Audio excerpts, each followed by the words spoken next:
Study IQ IAS, आपका selection हमारा mission. Hello दोस्तों, बहुत बहुत स्वागत है आप सभी का स्टडी IQ के यूट्यूब चैनल पे। मेरा नाम है चंदन शर्मा, आपका faculty for history and current affairs. और आज हम बहुत ही इंपॉर्टेंट मुद्दे के बारे में बात कर रहे हैं। आप सभी जानते हैं कि स्टडी IQ शिक्षा के क्षेत्र के साथ बहुत ज़्यादा जुड़ा हुआ है और एक ऐसे समय पर जहां हम बात करते हैं कि भारत का स्वर्ण काल शुरू हो रहा है, तो इस स्वर्ण काल में हमने भारत को एक विकसित भारत बनाने का प्रण लिया है। लेकिन किसी भी देश में चाहे कितने भी रिसोर्सेज क्यों ना हो, जब तक कि उसका ह्यूमन रिसोर्स बहुत ज़्यादा डेवलप ना हो जाए, तब तक बाकी रिसोर्सेज को ढंग से यूटिलाइज करना थोड़ा सा कठिन हो जाता है। और ह्यूमन रिसोर्स को डेवलप करने के लिए शिक्षा एक बहुत ही इंस्ट्रूमेंटल टेक्निक है, एक बहुत ही इंस्ट्रूमेंटल हथियार है जिससे हम देश की और सोसाइटी की तरक्की करवा सकते हैं। लेकिन क्या भारत की शिक्षा में सब कुछ सही चल रहा है या कुछ इश्यूज़ हैं जिनको ठीक करने की ज़रूरत है, जिन पर ध्यान देने की ज़रूरत है? तो ये सारे मुद्दों को डिस्कस करने के लिए हमारे साथ आज हाजिर हैं श्री अनिल स्वरूप सर, जो कि कोल सेक्रेटरी के साथ साथ एजुकेशन सेक्रेटरी भी रह चुके हैं। He is an IAS officer and आज इन मुद्दों के ऊपर सर से थोड़ी गहराई से बात करते हैं। तो सर, आपने कोल सेक्रेटरी को संभाला एंड उसके बाद एजुकेशन सेक्रेटरी आप बने, तो आपका दोनों डिपार्टमेंट्स में एक्सपीरियंस कैसा रहा? देखिए, जब मैंने कोल ज्वाइन किया था तो मुझे कोल के बारे में ज़्यादा जानकारी नहीं थी। तो मैंने एक मित्र से फ़ोन किया, उन दिनों बड़े स्कैम्स वगैरह हो रहे थे, तो मैंने एक मित्र को फ़ोन किया, उससे पूछा भाई ये कोल सेक्टर कैसा है। तो उसने मेरे प्रश्न का तो उत्तर दिया नहीं। उसने मुझसे पूछा आपने गैंग्स ऑफ वासेपुर देखी है क्या? तो उससे सब मालूम पड़ गया कि कोल सेक्टर कैसा है। खैर एनीवे 2 साल कठिन लेकिन बड़े अच्छे रहे कोल सेक्टर में। कोल की समस्याओं का समाधान हुआ। उसके बाद मेरी पोस्टिंग हुई सेक्रेटरी स्कूल एजुकेशन। तो मैंने सोचा कि I will be getting out of dark dungeons of coal mines to bright lights of school education, and to my utmost horror I found that the mafias of school education were worse than mafias of coal. Coal में mining underground थी, mafias ऊपर थे। School education में सब mafia underground हैं which who are eating into the essentials of Indian society। बड़ा गंभीर विषय है। आपने शुरू में आरंभिक तौर पे बिल्कुल सही बात कही कि किसी देश के विकास में ह्यूमन रिसोर्स एक बहुत महत्वपूर्ण भूमिका अदा करता है। ये विडंबना है कि शायद जो हमें बल देना चाहिए था शिक्षा के दृष्टिकोण से, वो शायद नहीं दिया गया। मैं ये नहीं कह सकता कि इसमें सुधार नहीं हुआ, बहुत व्यापक सुधार हुए हैं, काफ़ी सुधार हुए हैं। जो शिक्षा की हमारी स्थिति स्वतंत्रता के समय थी उससे काफ़ी सुधार हुआ, लेकिन शायद जिस गति से होना चाहिए था उस गति से नहीं हुआ। और मुझे तो शुरू में अपनी सेवा में ही इसका थोड़ा अनुभव हुआ था। जब मैं नया SDM बना था, मैं देवरिया डिस्ट्रिक्ट में पोस्टेड था, जो आज नया जिला है कुशीनगर में, वहाँ पोस्टेड था। एक दिन सुबह सुबह मेरे ड्राइवर ने मुझसे कहा कि सर आप चलिए आपको एक नज़ारा दिखाते हैं। ये वर्ष 1985 बता रहा हूँ मैं आपको। मैं उसके साथ गया सुबह सुबह। तो एक उन दिनों बोर्ड के एग्ज़ाम चल रहे थे जी। तो सेंटर पे मेरी जीप पहुंची तो मैंने देखा लोग कूद कूद के इस खिड़की से भाग रहे थे। तो मैंने उससे पूछा ये क्या है, ये कैसे भाग रहे हैं? बोले सर ये नकल कराने आए थे, आपकी गाड़ी देखकर भाग रहे हैं। अच्छा। मुझे विश्वास ही नहीं हुआ कि बट चूंकि मैंने अपनी आंखों से देखा इसलिए बात सही थी। अगले दिन कहता है कि सर आज थोड़ा जल्दी चलेंगे, आपको दूसरा नज़ारा दिखाते हैं। तो सुबह सुबह फिर मैं उसके साथ गया, एक दूसरे सेंटर पर पहुँचे। वहाँ पहुँच के देखा तो वहाँ बड़ी शांति थी। तो मैंने कहा यहाँ तो बढ़िया एग्ज़ाम चल रहा है। बोले नहीं सर ऐसा नहीं है, अभी अभी पर्चा खुला है, वो आम का बाग देख रहे हैं ना सर, वहाँ सब बैठे हुए उसको कर रहे हैं, जिस दिन निपटा लेंगे उसे आगे यहाँ पे नकल कराएंगे। तो फिर मैंने और गंभीरता से उसको देखा और तह तक गया। तो मैंने पाया कि कम से कम ईस्ट यूपी में उस समय, और मैंने बिहार की खबरें सुनी थी, ईस्ट यूपी तो मैंने खुद देखा कि वहाँ एग्जामिनेशन सेंटर ठेके पे लिए जाते थे। अच्छा। आप सोचिए, जहाँ एग्जामिनेशन सेंटर ठेके पे लिया जाएगा नकल कराने के लिए, वो किस प्रकार का व्यक्ति उभर के आएगा। और ये स्थिति 1985 में बता रहा हूँ। मुझे बताया गया कि काफ़ी उसमें सुधार हुआ। मैंने खुद तो देखा नहीं कि नकल अब कम हुई नहीं हुई, लेकिन अभी भी काफ़ी नकल होती है, ये मेरी जानकारी है। तो अगर नकल करेंगे, आप कुछ पढ़ा लीजिए, अगर वो नकल करेगा तो फिर किस प्रकार का विद्यार्थी निकलेगा। इसी प्रकार की जब मैंने यहाँ ज्वाइन किया तो ये तो नकल माफिया था जो करता था। मैंने और माफिया से मेरा परिचय हुआ, 3-4 प्रकार के माफिया। जो मेरे विचार से सबसे बड़ा माफिया इस देश में है शिक्षा के क्षेत्र में, वो है BEd और DLEd कॉलेजेस का। आपको जानकर आश्चर्य होगा, ये मैं 2016 की बात बता रहा हूँ। Chairman national council for teacher education मेरे पास आए, वो भी एक वरिष्ठ IAS अधिकारी थे। उन्होंने कहा सर मैं BEd और DLEd कॉलेज को एक नोटिस देना चाहता हूँ, उनसे एफिडेविट में सूचना मांगना चाहता हूँ कि उनकी चौहद्दी क्या है और वहाँ कौन कौन पढ़ा रहे हैं। क्योंकि सर मेरी ये जानकारी है कि 16,000 में से 4,000 ऐसे हैं जो एग्जिस्ट ही नहीं करते, सिर्फ पेपर पे हैं, या 1/4 जिनका एक कमरा है उस आपको डिग्री दे देंगे। आप सोचिए इस बात को, ऐसा व्यक्ति जो पढ़ा नहीं है और जिसको डिग्री मिल गई है, वो अगर शिक्षा के क्षेत्र में आके शिक्षक बनता है तो क्या पढ़ाएगा, क्योंकि उसके बाद फिर जो नकल हो रही है उसी के माध्यम से पास होगा। ये मैं स्थिति इसलिए बता रहा हूँ कि ये धरातल की स्थिति है, दिल्ली में शायद लोगों को नहीं पता है, लेकिन बिहार में, ईस्ट यूपी में ये स्थिति थी। तो उन्होंने नोटिस जारी किया उन लोगों को, और वो इतने पावरफुल लोग थे, कहानी तो लंबी है, मैं पूरी तो नहीं बता पाऊंगा, इतने पावरफुल थे, कोर्ट वोट चले गए, चेयरमैन एनसीटीयू को रिजाइन करना पड़ा आईएएस से। अच्छा। ये स्थिति इतनी कम, ये है शिक्षा हमारी। तो ये दूसरा माफिया है। ये माफिया इतने ज्यादा पावरफुल हो कैसे जाते? देखिए ऐसा ना कि काफी को तो राजनीतिक सपोर्ट प्राप्त है, मतलब यही शिक्षक फिर नेता बनाते हैं या बनते हैं। ये एक जो समाज की स्थिति है बड़ी गंभीर है। मेरे अपने कार्यकाल 38 साल के सिविल सेवा में मेरा ख्याल शिक्षा ही ऐसा क्षेत्र था जहाँ मुझे लगता था कि मुझे और समय मिलना चाहिए था। उससे पहले कोयले में मैं पहले शुरू में ऑफिस में सोता था, इतनी गंभीर थी समस्या। 2 साल बाद मेरे पास 45 मिनट का काम था, उससे पहले भी मैं ऐसे ही करता था, सिस्टम बना के आप निकल लीजिए। शिक्षा की इतनी गंभीर समस्याएं हैं कि इसको बहुत गंभीरता से देखा जाना चाहिए। और दुखद स्थिति यह है कि जो भी डिसीजन मेकर, आज की सरकार नहीं, हर सरकारें, उनके लिए शिक्षा सिर्फ बात के लिए महत्वपूर्ण है, करनी में नहीं है। क्यों नहीं है? मैंने सोचा इस बात को कि शिक्षा इतना महत्वपूर्ण है, लोग इस पर ध्यान क्यों नहीं देते इतना? क्योंकि देखिए नेता के लिए वो क्या महत्वपूर्ण है, अगला दिन, 1 साल। शिक्षा में जो नहीं हो रहा है उसका फल मिलेगा 10 साल बाद, किसको चिंता है? मैं जब कोयला सचिव था तो लगभग हर माह मेरी प्रधानमंत्री से मुलाकात होती थी। जब मैं शिक्षा सचिव बना तो सिर्फ एक बार मेरी उनसे मुलाकात हुई 2 साल में, और वो शिक्षा के लिए नहीं हुई, वो बात हुई हेल्थ इंश्योरेंस के बारे में मुझे। तो देखिए, और मैं ये स्पष्ट बताना चाहूँगा, ये सरकार की बात नहीं है, हर सरकार में शिक्षा को जो महत्व दिया जाना चाहिए था वो नहीं दिया गया। तो ये तो हुआ दूसरा माफिया आपका, पहला नकल माफिया, ये फिर बड़े मज़ेदार माफिया हैं यहाँ पर, प्रकाशन के माफिया हैं, पब्लिकेशन। देखिए एनसीईआरटी पुस्तकें उस समय छापता था, तो एनसीईआरटी की पुस्तकें आने में विलम्ब होता था। तो चूंकि विलम्ब होता था इसलिए प्राइवेट सेक्टर वाले छापते थे, और जो धनराशि का जो डिफरेंस था एनसीईआरटी पुस्तक और उनकी पुस्तक में, 20,000 उस समय कॉलेज थे सीबीएसई के, उसी में ही लगभग 3,500 करोड़ रुपए की अतिरिक्त खर्चा होता था। वो अलग किस्म का था। तो इस प्रकार के माफियाओं ने काफ़ी कब्जा कर रखा था। थोड़ा बहुत प्रयास किया, जो मेरे पास 20 महीने थे, कुछ में सफल रहा, कुछ में असफल रहा। देखिए अजीब मज़ेदार चीज़ें आपको मैं इसलिए बता रहा हूँ कि फिर मैं आपको बताने की कोशिश करूंगा कि नई शिक्षा नीति क्या करने का प्रयास कर रही है। कर पाएगी, नहीं कर पाएगी, होगा या नहीं होगा तो भविष्य बताएगा। आप देखिए, जब मैं आया तो मैंने देखा कि सीबीएसई का रिजल्ट आया, कई बच्चों को अंग्रेजी में, हिंदी लिटरेचर में 100% नंबर मिले। तो मेरा माथा ठनका, हमने कहा Shakespeare must be turning in his grave, कि लिटरेचर में कैसे 100% मिल जाते हैं। जी सर। तो मैं उसकी तह में, मेरी आदत थी, कोई बात आती थी तह में जाते थे। जी। तह में जाके मैंने जानकारी करने की कोशिश की, तो मुझे बताया गया कि साहब सीबीएसई में कुछ स्पाइकिंग की जाती है, यानी एडिशनल मार्क्स दे दिए जाते हैं। तो आपके 85 हैं तो 10 और जुड़ जाएंगे उसमें। इसका आरंभ हुआ था ग्रेस मार्क्स से, यानी कि जो फेल हो रहा है उसके कुछ कम है तो उसको देकर पास कर देते थे।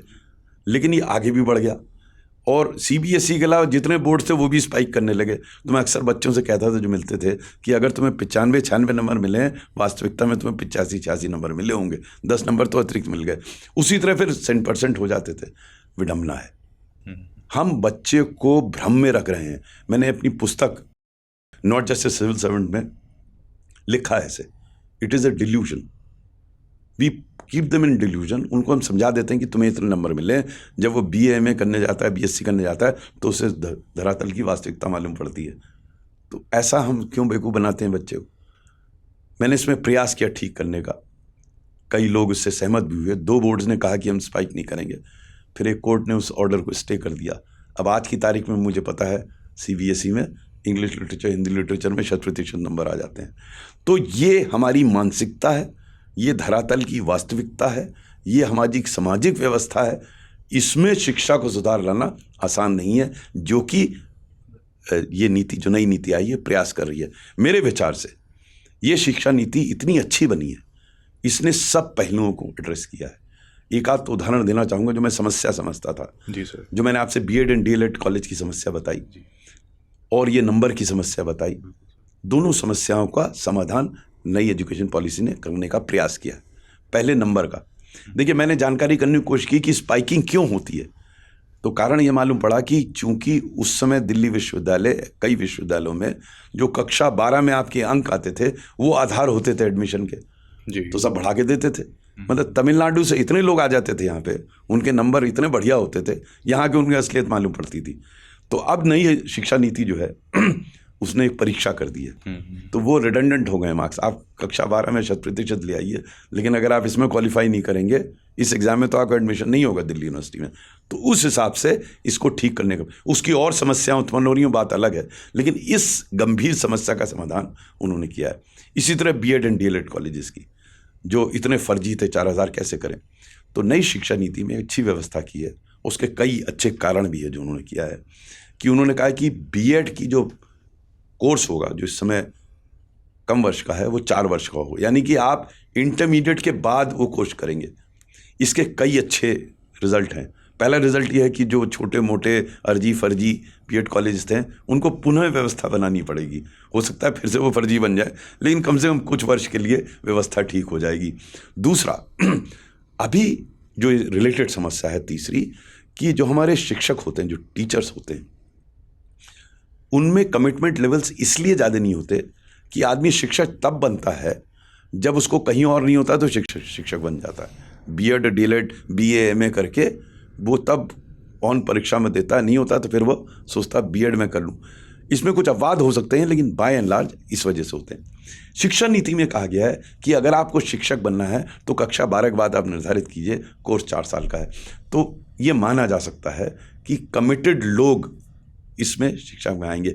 तो जैसे मैंने आपसे कहा कि समस्याएं तो इतनी दुरूह हैं, इतनी कॉम्प्लेक्स हैं कि इनका समाधान किया जाना आसान नहीं है, लेकिन शिक्षा नीति ने एक प्रयास किया है। सर, इसमें अब मेरा आपसे अगला सवाल ये है कि एक और बड़ी गहरी विडंबना हम ये महसूस करते हैं कि हमारे भारत में एक तरफ इंडस्ट्री है जो कहती है कि हमें ह्यूमन रिसोर्स नहीं मिल रहे, और दूसरी तरफ कितना सारा हमारा युवा है जो कहता है हमें नौकरी नहीं मिल रही। तो ये गैप को अगर हमने फिल करना है, क्योंकि it is fundamental to solve many problems that our country is currently facing, तो ये प्रॉब्लम को सॉल्व करने के लिए शिक्षा की नेचर को क्या हमें चेंज करना पड़ेगा, और अगर हाँ ये तो भी कैसे? इतनी गंभीर समस्या नहीं है। देखिए, देश में बहुत सारी गंभीर समस्याएं हैं, इसके समाधान हो सकता है। और मुझे बताया गया है एक नई योजना आई है जिसके माध्यम से, देखिए इसमें समस्या क्या है, हमारी डिमांड है एक पर्टिकुलर टाइप के लोगों की, और हम पढ़ा कुछ और रहे हैं। यहाँ भी वही है, स्किल हम किस चीज़ के लिए कर रहे हैं और क्या आवश्यकता है ना, आवश्यकता क्या है इसका निर्धारण जिसको आवश्यकता है वो कर सकता है। मैं सरकारी तौर पे नहीं कर सकता। मेरा ये मानना था कि सरकार को एक फैसिलिटेटर की भूमिका अदा करनी चाहिए, निर्धारण नहीं कर देना चाहिए ये इसमें पड़ेगा, इसमें पड़ेगा।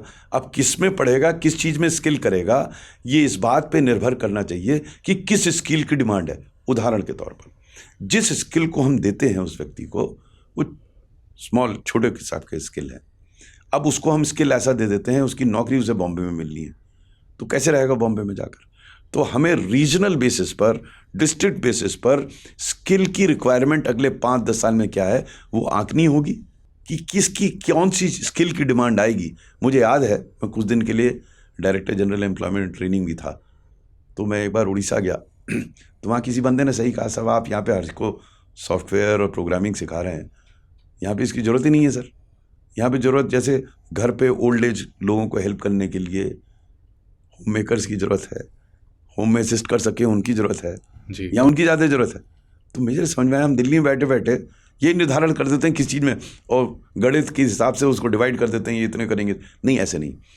अच्छा, इसमें अच्छी खबर ये है कि मुझे बताया गया कि शासन ने एक योजना लाया है जिसके तहत इसका निर्धारण निजी क्षेत्र द्वारा किया जाएगा। वो निजी क्षेत्र निर्धारित करेगा किस किस के स्किल्स हैं, और जो इंफ्रास्ट्रक्चर सरकार के पास है, ITI जो हैं, उनकी मैनेजमेंट भी प्राइवेट सेक्टर को दिया जाएगा, जिससे वो उस प्रकार के लोगों को ट्रेन कर सके जिनकी उनको या उनके साथियों की आवश्यकता है। ये एक अच्छा कदम है, और मुझे आशा है कि अगर इसको सही तरीके से इम्प्लीमेंट किया गया, क्योंकि मुझे हमेशा ये संशय रहता है सरकार में, क्योंकि मैं रहा हूँ सरकार में, कि बात बहुत अच्छी हो जाती है, जब उसके क्रियान्वयन पर आते हैं तो सबका मेक इन इंडिया हो जाता है कि शेर खूब दहाड़ता है, चला कितना कोई पूछता नहीं है, कितना दहाड़ा शेर देखिए आप मेक इन इंडिया का, और कोई प्रश्न भी नहीं करता कि कितना चला साहब ये बताइए। तो योजना बड़ी बढ़िया थी वो। इसी तरह ये भी योजना बहुत बढ़िया है, बहुत अच्छी योजना है, और क्योंकि प्राइम मिनिस्टर इसको पुश कर रहे हैं, मुझे आशा है कि सफल होगी। लेकिन उसमें देखना पड़ेगा कि किस प्रकार के उसका क्रियान्वयन हो रहा है, किस हद तक हम प्राइवेट सेक्टर को पार्टनर कर रहे हैं, क्योंकि ये काम सीधे सरकार से नहीं हो सकता। सरकार एक हेल्पर की, एक फैसिलिटेटर की भूमिका करनी चाहिए। तो अगर ये होगा तो पहली चीज़ तो डिमांड का आकलन सही होगा, उसी हिसाब से सप्लाई होगी, उसी हिसाब की ट्रेनिंग होगी, और चूंकि वो ITIs को मैनेज करेंगे प्राइवेट वाले, वो इंश्योर करेंगे कि ऐसे लोग को हम ट्रेन करें जो उनके लिए उपयोग हो सके। तो एक अच्छा कदम है उस वक्त। बट मेरा सिर्फ डर यह है कि कहीं इसका मेक इन इंडिया ना हो जाए। मैंने वो शब्द बना लिया है कि इतना दहाड़ा शेर पूछिए मत, और कोई पूछता तक नहीं है कितना चला, और जो लोग उसके पीछे थे जिन्हें कहाँ पहुँच गए, शेर वहीं खड़ा हुआ है। तो सर यहाँ पर मैं स्कूल के क्षेत्र में वापस एक बार आना चाहूँगा, स्कूल एजुकेशन को लेकर।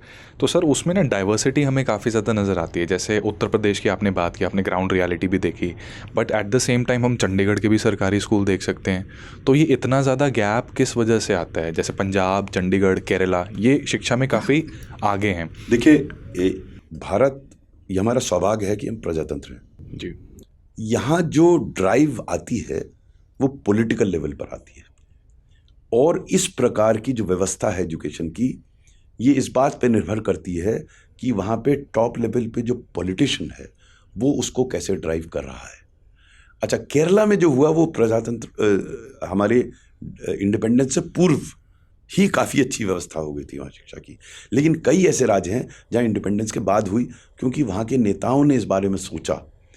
यूपी में शायद जो चिंतन शिक्षा के बारे में या बिहार में होना चाहिए था वो नहीं हुआ।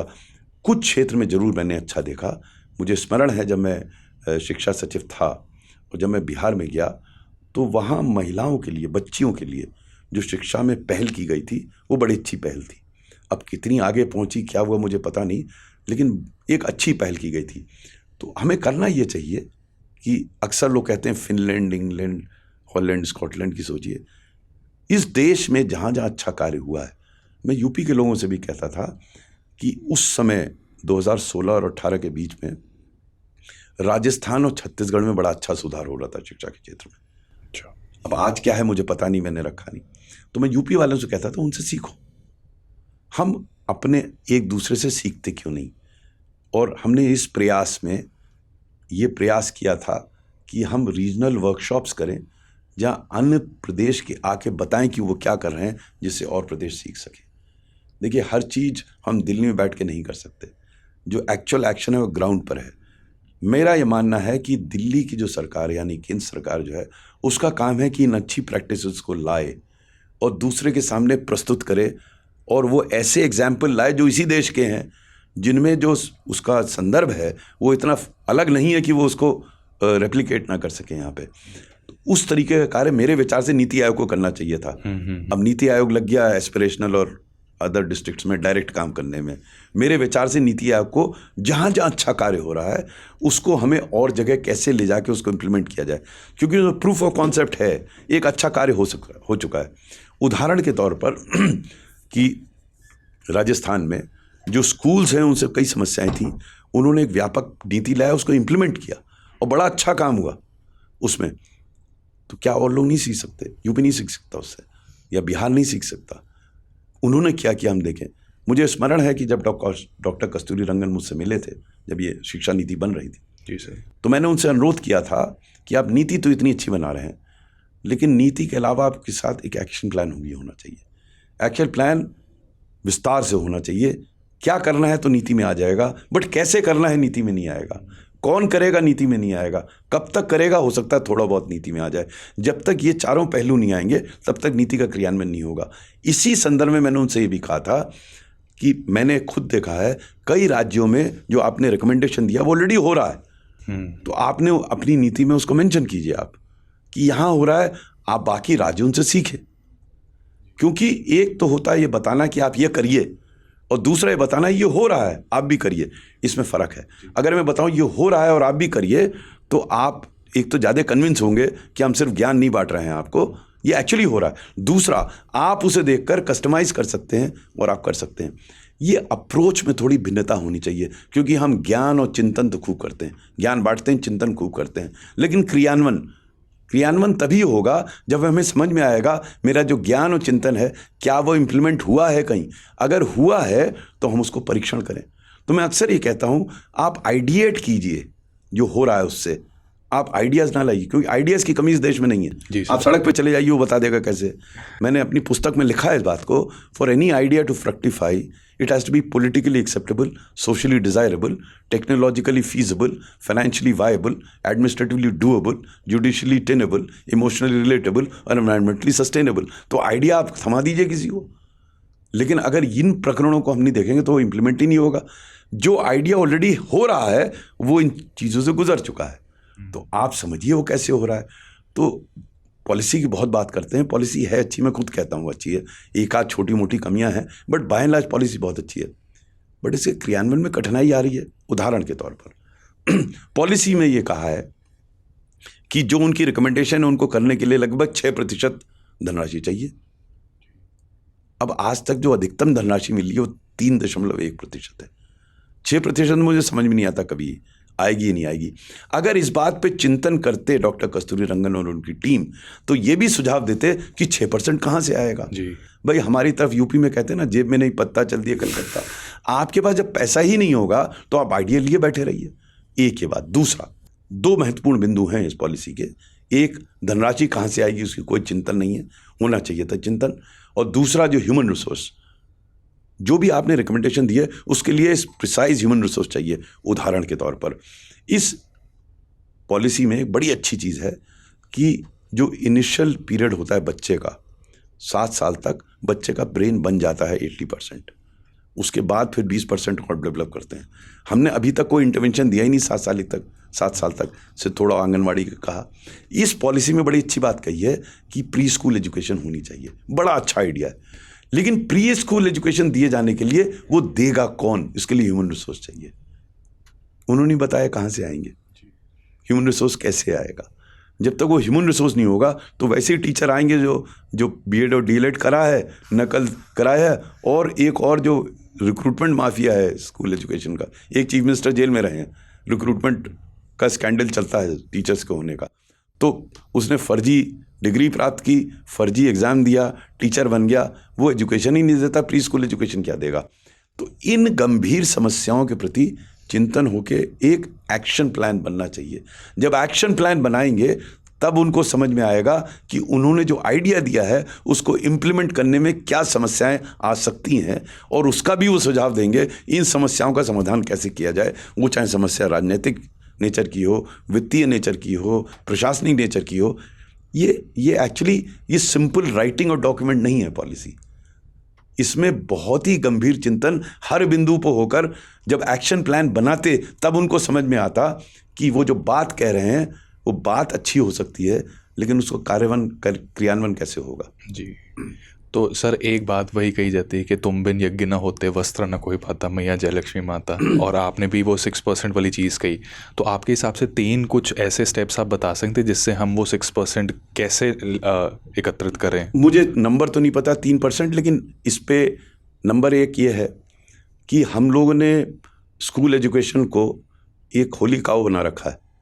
हम कहते हैं प्राइवेट सेक्टर में हम प्रॉफिट नहीं अलाउ करेंगे, और मेरी व्यक्तिगत जानकारी है ये जितने प्राइवेट स्कूल हैं प्रॉफिट बना रहे हैं, अपने तरीके से प्रॉफिट बना रहे हैं। अरे भाई उसे परमिट कीजिए प्रॉफिट बनाने को, उसको टैक्स कीजिए प्रॉफिट को आप जी, कुछ ना कुछ तो पैसा मिलेगा ना वहाँ से।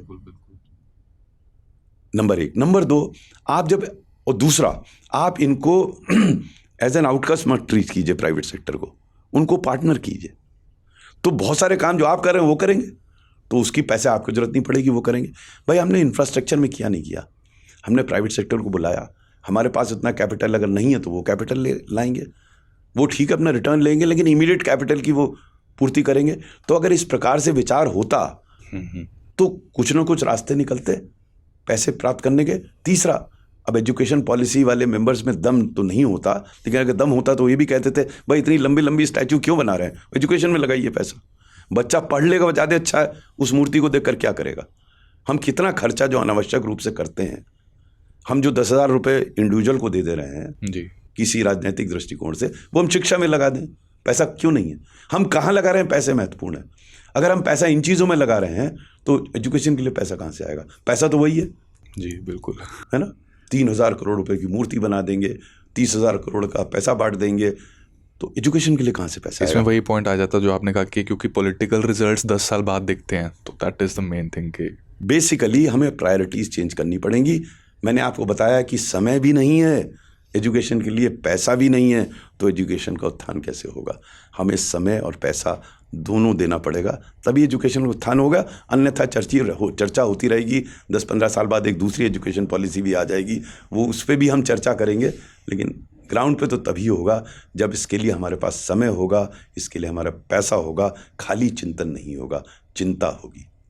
जी सर। सर पॉडकास्ट को एंड करने से पहले मैं आपसे एक बिंदु के ऊपर डिस्कशन करना चाहूँगा कि हमारे देश में ई गवर्नेंस पहले आई और अब एआई का दौर आने वाला है, तो एआई शिक्षा के क्षेत्र को कैसे चेंज कर सकती है और इसकी अपॉर्चुनिटीज़ को हम कैसे टैप करें। देखिए एआई ट्रांसफॉर्मेशनल है जी, और हम इसको नकार नहीं सकते। आगे जैसे पहले टेक्नोलॉजी, कोई भी टेक्नोलॉजी, कंप्यूटर आया था वो आ गया, आप उसको फेंक तो सकते नहीं, एग्जिस्ट कर रहा है।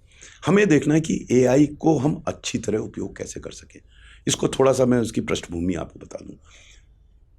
जब कैलकुलेटर आया था हमारे पास, तो हमारी जो कैलकुलेशन की टेंडेंसी थी, जिस दिन कैलकुलेटर पे चिपक गया वो 2 गुणा 2 नहीं कर सकता था, उसको कैलकुलेटर चाहिए, उसको जोड़ने के लिए भी कैलकुलेटर चाहिए। लेकिन हिंदुस्तान में ऐसा नहीं हुआ। हिंदुस्तान में आदमी का दिमाग बना रहा, आप वेस्ट में चले जाइए, बिना कैलकुलेटर के कुछ नहीं कर सकता, तो उसने उसको दे दिया। उसके बाद जब कंप्यूटर आया कैलकुलेटर के बाद, तो कैलकुलेटर तो बेसिकली 2 डायमेंशन पर चल रहा था, कंप्यूटर मल्टी डायमेंशन पर चला गया। अब जो एआई आ रहा है वो बहुत ह्यूमंगस डेटाबेस को जल्दी एनालाइज करके आपको प्रस्तुत कर रहा है। इसमें आर्टिफिशियल कुछ नहीं है डेटा कहीं कुछ, उस डेटा को एक्सेस जल्दी कर लेता है, प्रोसेस जल्दी कर लेता है, जो आप नॉर्मल कंप्यूटर नहीं कर सकता जी, वो एआई है। अब हम इसे एजुकेशन में कैसे उपयोग करें। हमें बच्चे की कंप्यूटर स्किल्स अगर ख़त्म करनी है तो पहली कक्षा में उसे हम थमा दें, उसको कैलकुलेटर, कंप्यूटेशन स्किल्स उसकी ख़त्म हो जाएंगी, इस्तेमाल करेगा। अब ये मुझे निर्भर करता है मैं उससे वो कैलकुलेटर दूं या ना दूं, किस स्तर पे दूं, ठीक है ना। इसी तरह किसी आर्टिस्ट को हम, एआई आने से पहले भी बहुत सारी ड्राइंग जो है वो कंप्यूटर वो हो जाती थी, आप उसे कंप्यूटर दे दीजिए, वो ड्राइंग करना बंद कर देगा, वो करेगा। इसी तरह एआई एक टूल है, कोई भी टेक्नोलॉजी एक टूल है। अगर वो मास्टर बन जाएगी तब समस्या आएगी, अगर सहयोग करेगी तो बहुत अच्छी है। जब मैं आपको उदाहरण दूं, मेरा मानना यह है कि शिक्षा के टाइम पे जब बच्चे को शिक्षा दी जाती है उस समय उसे एआई परमिट नहीं करना चाहिए, क्योंकि जो काम का डेवलपमेंट उसके माइंड से होना है वो करना बंद कर देगा, उसका सब्स्टिट्यूट ढूंढ लेगा एआई में। उसको ऐसे लिखना है वो ऐसे लिख के ले आएगा, उसे कोई सवाल सॉल्व करना है वो वहाँ से सॉल्व कर लाएगा, हर चीज़ का सोल्यूशन है जो करेगा। उसको मिल गई एआई तो नहीं, जैसे हमने कैलकुलेटर उससे अलग रखा वैसे एआई उससे अलग रखना पड़ेगा बच्चे से जी। लेकिन जैसे जैसे जो टीचर है, अगर कोई एनालिसिस करके प्रस्तुत करना है, वो एनालिसिस एआई आज बेहतर कर लेती है, तो टीचर के लिए तो एआई बहुत उपयोगी होगा। यानी कि उसी सूचना को सही तरीके से कैसे प्रस्तुत करें। एआई आने के पूर्व ले लीजिए, टेक्नोलॉजी ले लीजिए सामान्य, जब मैं स्टूडेंट था तो मुझे आर्किमिडीज प्रिंसिपल समझने में बड़ा समस्या आई थी, आ गया था, टाइम लगा था। जब मैं शिक्षा सचिव था, किसी ने आके मुझे 1 मिनट का वीडियो दिखाया, आर्किमिडीज प्रिंसिपल, कोई भी देखेगा समझ जाएगा।